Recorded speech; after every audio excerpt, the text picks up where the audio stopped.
La neuroeducación. Vamos a preguntarle a una autoridad en la materia, como lo es la doctora Ana Forés. La doctora Forés es doctora en Filosofía y Ciencias de la Educación, licenciada en Pedagogía por la Universidad de Barcelona y es la codirectora del posgrado de Neuroeducación de esta misma universidad.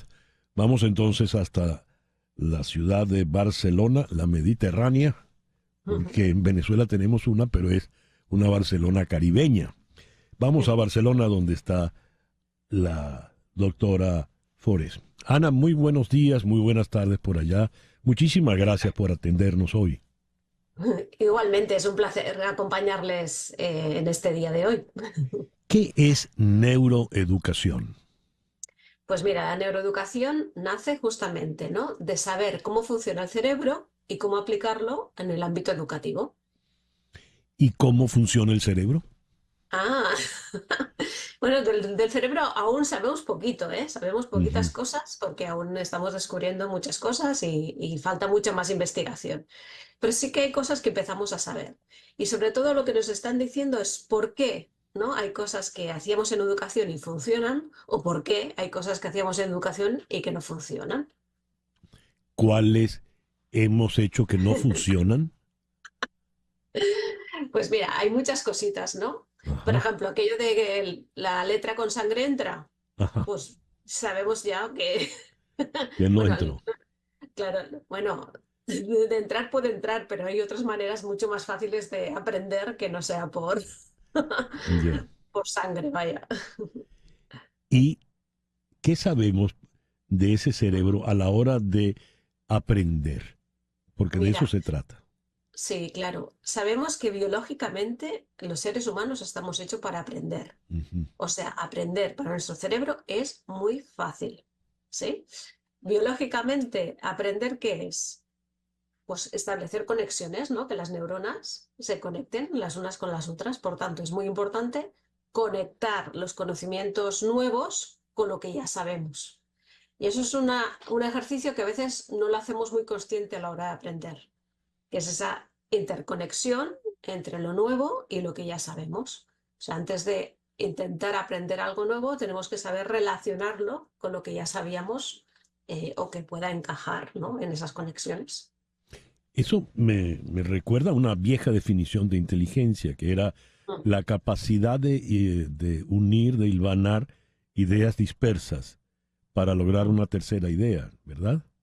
Claro, la idea siempre es cómo hacemos esas conexiones que sean lo más fuertes posibles, más mielinizadas posibles, ¿no?, lo más fuertes posibles, Ujú. justamente, y cómo las seguimos utilizando, porque otra cosa que también sabemos es que si dejamos de utilizar, ¿no?, ciertos conocimientos, como en toda la vida, ¿no?, pues se van a perder.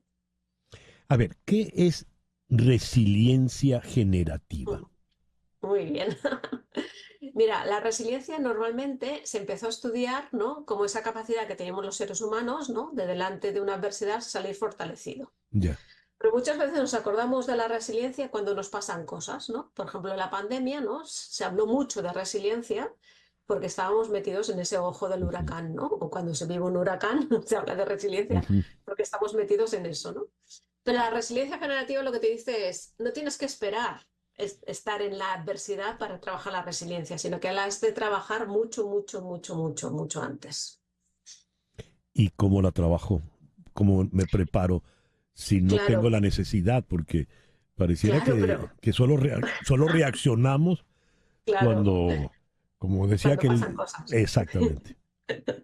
Claro, pero en la vida nos van a pasar siempre situaciones, ¿no? Desde yo qué sé, muertes de algún familiar o amigo del entorno más próximo seguro que vamos a tener, enfermedades también vamos a tener, separaciones o duelos, ya sean migratorios o duelos por el trabajo o no. O sea, que hay muchas situaciones en la vida que nos ponen en tesitura, ¿no?, de adversidad. Ujú. Pero muchas veces nos acordamos cuando ya estamos metidos en el problema. Entonces, ¿cuándo tenemos que empezar a trabajar? Pues tenemos que empezar a trabajar, fíjate, en el vientre materno. O sea, imagínate qué pronto. Ya. ¿Cómo Por lo general se pone el acento en el maestro, ¿verdad? Ujú, Tradicionalmente. En el sí, docente. Hay que preparar al docente para que eduque. Pero en ujú, el educando no, sí. no nos estamos fijando. ¿Qué debemos hacer con el educando, con ese joven, con ese niño que va a aprender? Bueno, pues y también otra de las cosas que sabemos desde la neuroeducación es que cada cerebro es único. ¿Por Ujú, qué? Porque las conexiones que hay, ¿no? Son únicas. Con lo cual, lo que nos está diciendo es que la educación ha de ser inclusiva sí o sí. O sea, tenemos que hacer posible que todos los niños del salón o de las clases, ¿no? O del colegio se sientan, se sientan partícipes de ese proceso.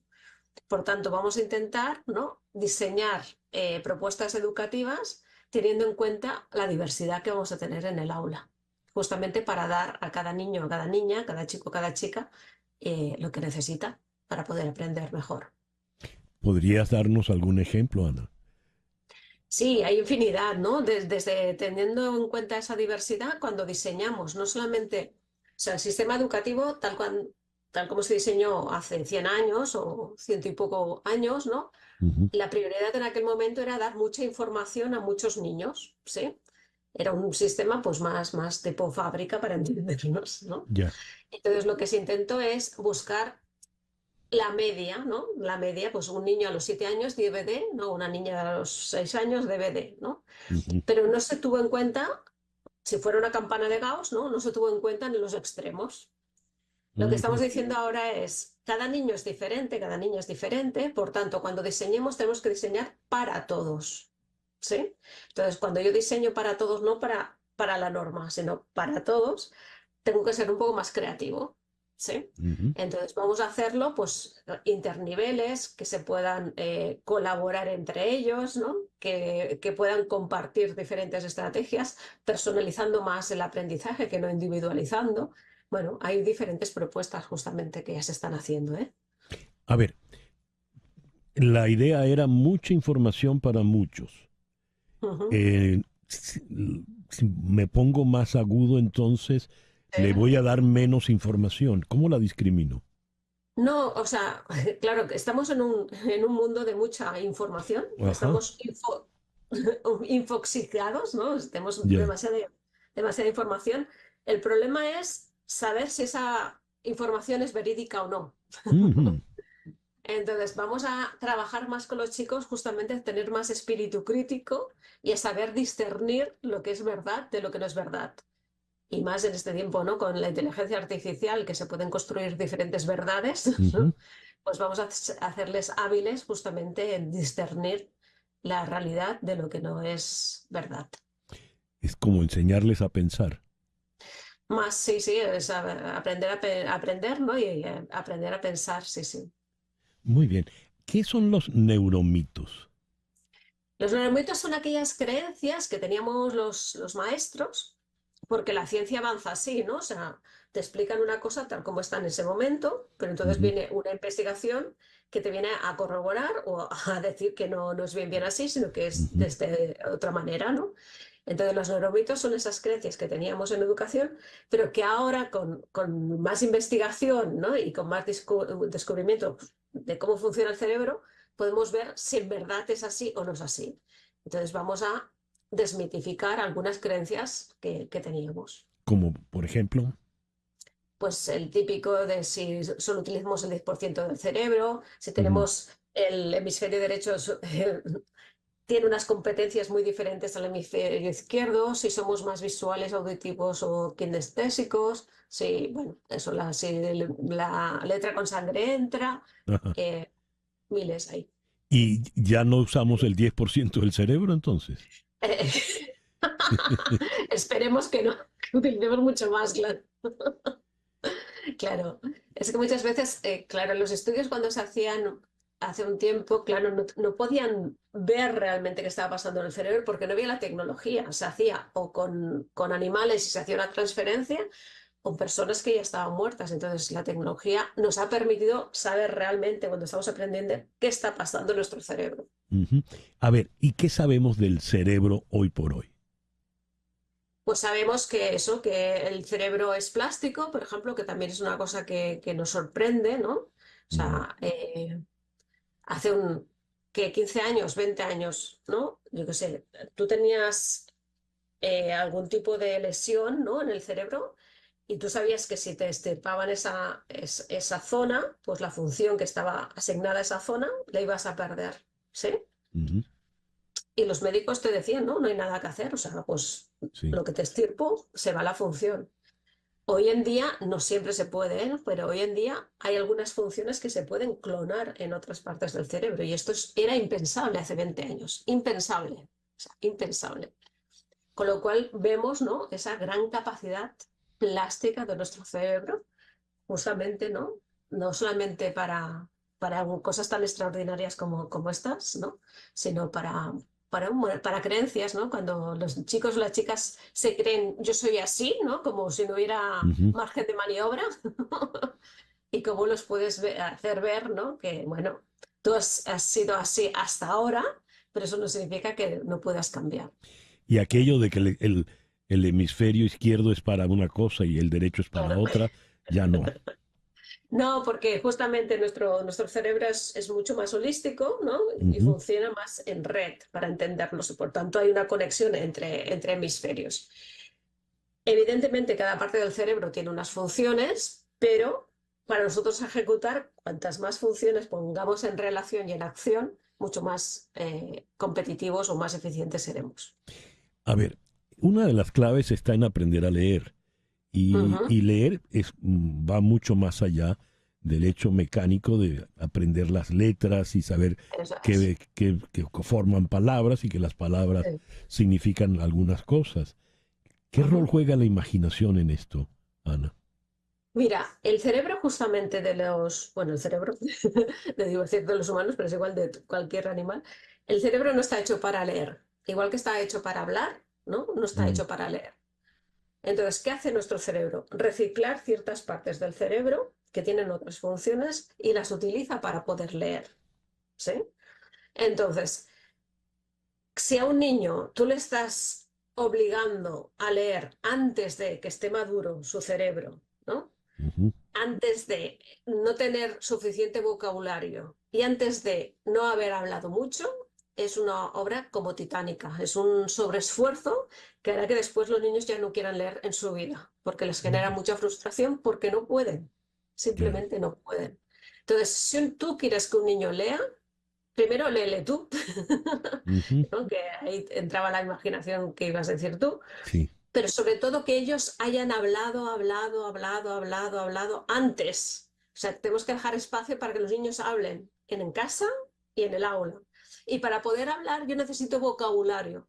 Entonces, Ujú, lo primero que tenemos que hacer es que tengan mucho vocabulario. No, no, se llama ujú, patata, se llama casa, ¿no? O sí. sea, que tengan mucho vocabulario, que hablen mucho. Si tienen vocabulario, hablan mucho, y el cerebro llega a su punto de maduración, leer será fácil. Entonces, la imaginación, ¿qué juega? Pues la imaginación juega justamente a ver mundos posibles, ¿no?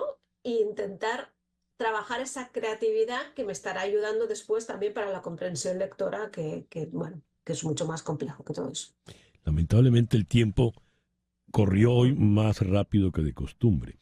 Pero tengo una última pregunta que se me hace urgente, Ana. ¿Qué estamos procurando con estos niños que vamos a educar gracias a la neuroeducación? Que sean más inteligentes, que sean más abiertos, que sean mejores. ¿Cuál es la meta? Yo creo que la meta es que ellos sean conscientes de su mecanismo para aprender, para que aprendan siempre y de la mejor manera posible. Muy bien. ¿Y Ujú.